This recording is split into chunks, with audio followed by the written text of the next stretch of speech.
มือโฮมก็ซื้อมือนี้มือโฮมมืออื่นเป็นมือตักบาตรถวายสังฆทานมือนี้เป็นมือโฮมบุญเนาะเจ้าเป็นมือโฮมบุญการสิประมาณนี้เนาะเป็นมือโฮมแล้วก็ตักบาตรตอนเช้ามือโฮมบุญเนาะตอนภาคบ่ายๆสิมีแห่ฮดแห่บวชเนาะเจ้าเนาะอันนี้มันตักบาตรตอนเช้ามือโฮมเจ้ามือโฮมบุญใหญ่ประเพณีเอตังโลกัสสาติพหุงสหัสสะภินิกัสสะภินิเมตรังโยติตะโคลัสสะเสนามาลังธานาติธรรมาวิทินาสิตวะหน่วยใดปันเตสัสสะภวตุเตสยมังคลานิมาลาติเลกัมมพิโยสิตาสาภรติงปดาลาวกาปัฏฐายักขังขันติสุขันตาวิธินาสิตาวามุนินโทก็ให้เบ่งเนาะเจ้าสัให้เบ่งสสะภวตุเตสยมังคลานินาราติลิงภัสสวรังอัตติมันตา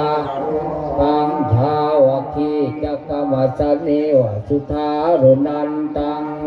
ตัมโพเสกาวิธีนา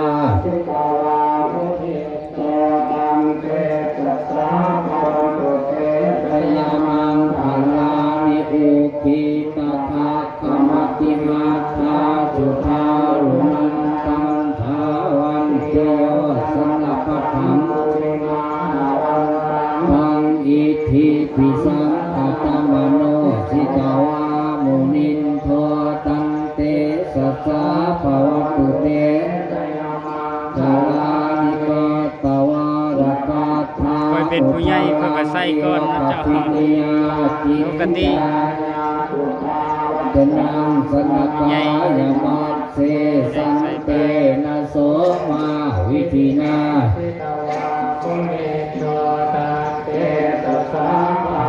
หน้าพลาดไปนะเจ้าไปใส่บาตรก่อนบ่ได้บ่มีมือกล้องเนาะเจ้ามือกล้องเองมันก็ยากแน่เพื่อนๆก็สิบ่ได้เห็นปล่อยใส่บาตรนะเจ้ามื้ออื่นบ่พลาดนะเจ้ามื้อเพื่อจะถวายทานมื้อสุดท้ายสิให้เพื่อนๆเบิ่งก่อย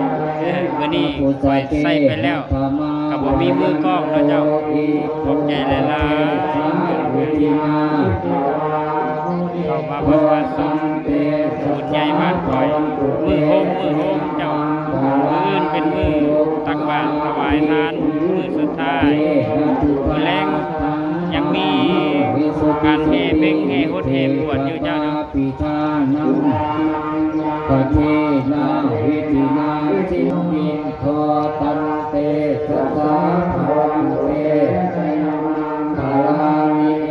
กาปิพุทธาสยมังนำกันเนาะเจ้าอัตถาคาถาโลวาจโนทิเนทิเนสุนติเมตัมพีนาเนกาวิวิธานิโจปัฏฐาวานิโมขังสุขังอธิธรรมยยนาโรสัพพันโนหากัลนิโตนาโท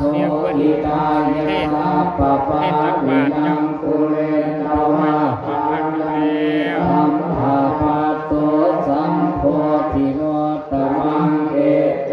นะสัตตวัตเสนะหุนตุเตกาลานิโตโพธิยามโลสัพพายานังมันติวัตตันโนเอวังตาวังวิเศโยสุเสยมังคาเลอัปปะสิตาปัญญังเกสิเสภะทาวิโกอภิสิเกสัพพะพุทธานังอาคาปะโต